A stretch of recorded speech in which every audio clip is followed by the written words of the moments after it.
comment créer un Pro Screener dans Pro Realtime version 13, un screener qui vous permettra de trouver les actions qui montent. Eh bien, c'est l'objet de cette vidéo.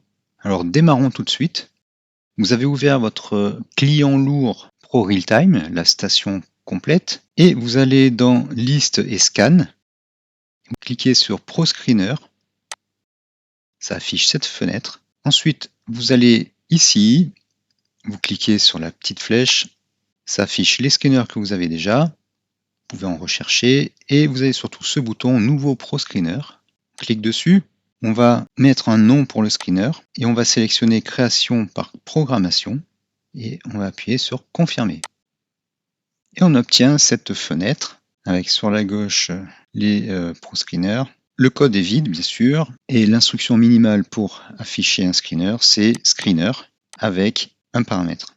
Donc on va créer un screener qui va détecter toutes les actions dont le cours de clôture en weekly est au-dessus de 2 moyennes mobiles. Alors, le menu essentiel pour créer un screener sur Pro Realtime, c'est l'aide ici. Tout d'abord, on va se mettre dans une time frame weekly. Même si on peut la sélectionner quand on exécute le screener, donc on le voit à droite, la période. Pour vous montrer, je vais la fixer dans le screener. On peut la changer en cours de route dans le screener, faire des calculs différents. Donc ça s'appelle time frame et on va le trouver dans les mots-clés. Time frame, il y a l'aide ici. Donc on peut mettre time frame avec la time frame qui nous intéresse et nous ça va être weekly. Donc je vais faire ajouter. Je vais mettre weekly. Déjà, on va tester. Il faut choisir un marché. Donc on va sélectionner États-Unis. Voilà. Période journalier. Peu importe puisque je la fixe là dans le code. Les valeurs affichées, on va laisser ça comme ça. Bon, en tout cas, pour l'instant, ça marche. Et on retrouve notre paramètre ici, notre critère ici, dans cette colonne. Ensuite, on va donc calculer 2 moyennes mobiles. Donc on va ici, on cherche les indicateurs. Il y a les indicateurs utilisateurs, puis les indicateurs standards. Et donc on va chercher, on peut chercher ici, je ne sais plus si c'est en français ou en anglais. On va chercher MM, moyenne mobile simple, voilà. CSMA, on clique sur ajouter. Et il faut l'affecter à une variable, donc on va l'appeler MM1. Au passage, les commentaires s'écrivent avec rem devant.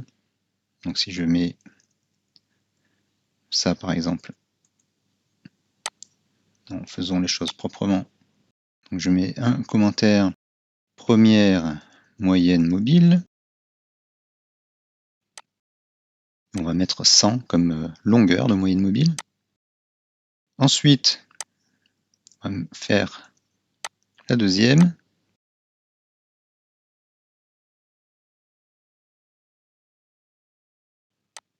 Mettre 200.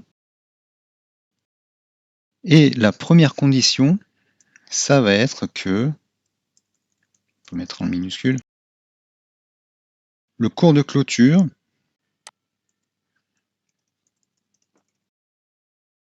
on a close, high, low et open pour les cours. C'est des variables par défaut. Le cours de clôture doit être supérieur à MM1 et il doit être supérieur à MM2. Pour le screener, je ne me souviens plus de la syntaxe. Donc on va chercher screener. C'est condition entre crochets.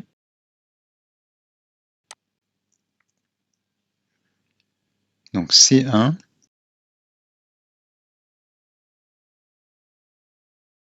Et on va faire sort by. Et là, ça devrait aller. On va tester. On clique sur le bouton exécuter. Et voilà. Regardons si on a bien l'ordre sur le critère de tri. Donc là, s'il est croissant, et on peut le changer en décroissant. Voilà. On a fait notre premier screener. Et vous voyez, c'est très simple. J'ai forcé l'unité de temps, la time frame, au weekly dans mon code. Mais je peux aussi la changer en cours de route dans le code. et faire d'autres calculs, par exemple.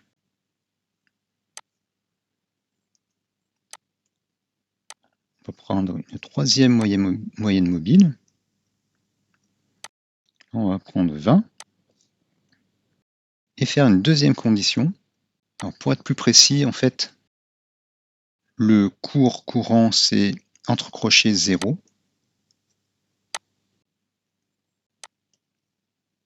Et là, pour ma condition 2, je vais utiliser le cours précédent, c'est 1.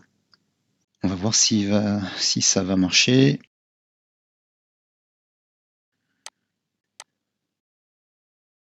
Donc j'ai fait une deuxième condition. Soit je peux faire par exemple C2 ou C3 égale C2 or C1 ou AND, ce sont les opérateurs qu'il y a, et utiliser C3 ici, ou alors je peux faire C1 AND C2 ou OR. Et là, on va chercher toutes les actions qui remplissent ces deux conditions.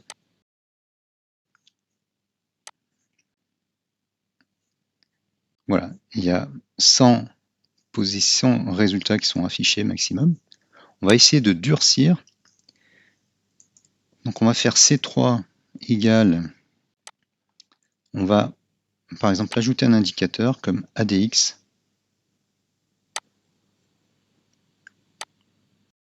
ADX 14. Donc indique, myIndic 1 égale ADX 14. Et C3 égale myIndic 1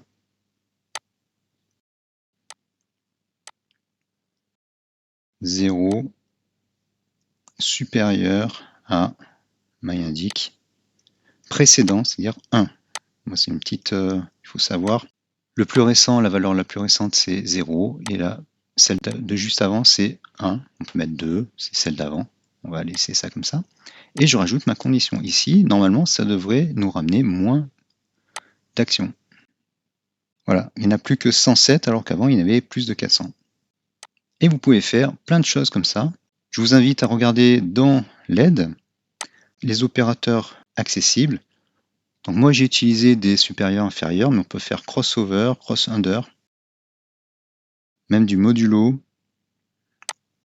Les mots-clés, on a donc des tests, if, else, else if, and if, des boucles. Si par exemple on veut vérifier si les cours ont bien été supérieurs à une valeur pendant 10 jours, on va faire une boucle sur les 10 jours. Voilà, il y a pas mal de choses, mais avec les boucles et les tests, déjà on peut faire pas mal de choses. Il y a des fonctions mathématiques, des fonctions temporelles. Lowest, ça ramène le plus bas sur un certain nombre de barres. Ça peut être pratique pour plein de choses. Il y a les indicateurs techniciels et il y a des commandes comme equity, frame, le formatage de date, etc.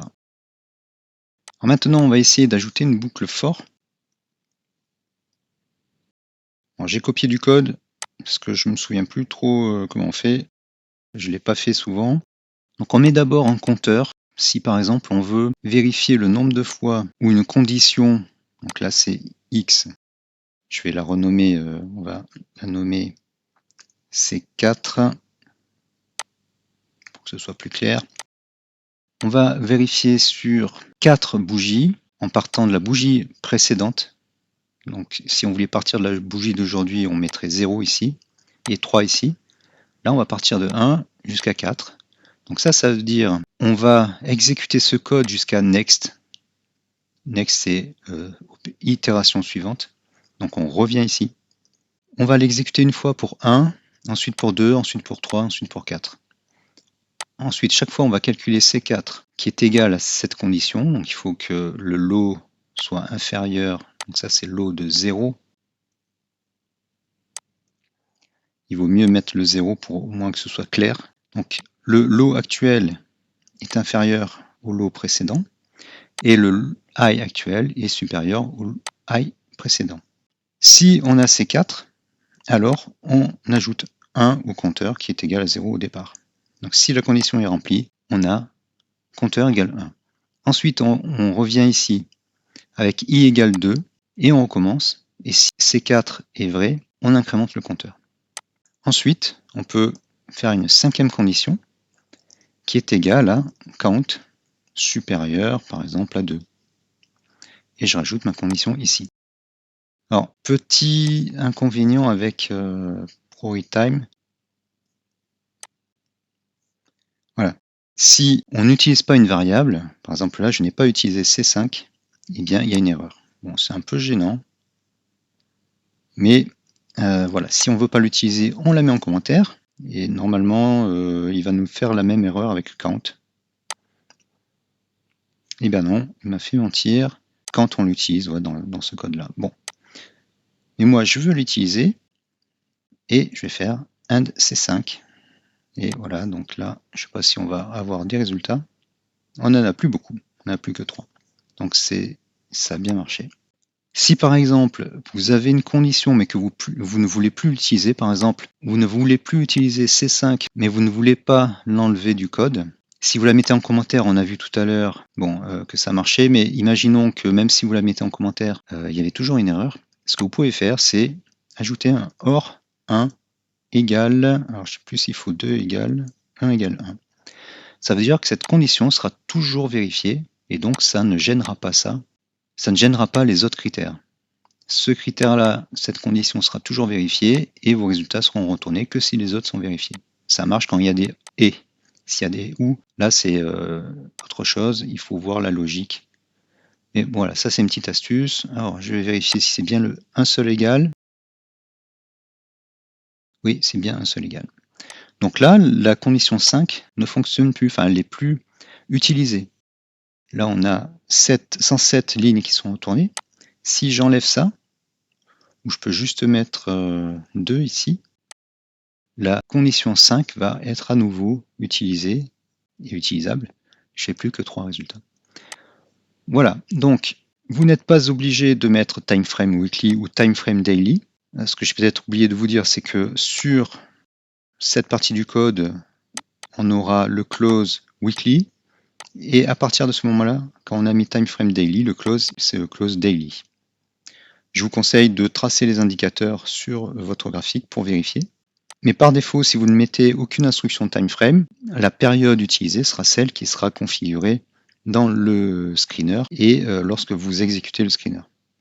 Donc vous savez comment utiliser des indicateurs, vous savez faire une boucle, ce qui n'est pas donné à tout le monde, c'est un peu plus compliqué, et vous savez utiliser les conditions, donc vous savez faire des screeners et donner libre cours à votre imagination. Avant de nous quitter, une dernière astuce assez importante, la création de variables. Ça vous permet de passer des variables sans modifier votre code, passer des variables au screener.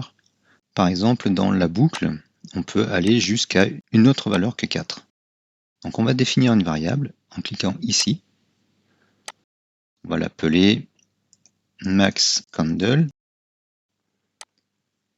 Cette variable, elle peut avoir une description, âge max de la bougie pour count, par exemple.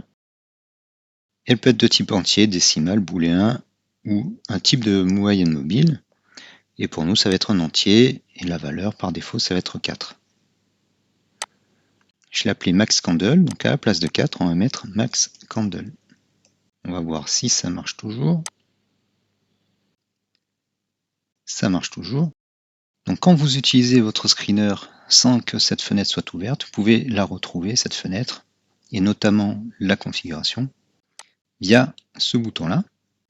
Et les variables, vous allez changer la valeur ici. Donc là, je vais mettre par exemple 2. Et on n'a plus aucune action qui est retournée. Donc je vais modifier, je vais mettre 10. Et normalement, je devrais en avoir plus si j'exécute le screener. Ça prend plus de temps, bien sûr. Voilà, j'ai plus d'actions retournées. On peut utiliser les variables pour la boucle ici ou pour les paramètres des indicateurs. Par exemple, je peux ajouter une autre variable LG1, ajouter, un entier également, et je vais mettre 100, ça va être la longueur de la première moyenne mobile. Et on va mettre LG2 pour l'autre. Voilà, là ça n'a pas changé, mais on peut paramétrer certaines valeurs dans notre code de façon à le changer sans avoir à modifier le code du screener. Voilà, j'espère que cette vidéo vous a plu, qu'elle vous sera très utile. Si vous l'avez appréciée, eh bien likez, partagez et laissez un petit commentaire. Et bien sûr, merci de l'avoir regardé. C'est fini pour celle-ci, mais ce n'est pas fini. Je te laisse en ma compagnie pour d'autres sujets très intéressants. On se retrouve tout de suite dans la vidéo suivante. Clique sur la petite vignette à droite. Sinon, si tu veux regarder toute la série, clique sur la vignette à gauche. Et n'oublie pas de t'abonner. Allez, à tout de suite.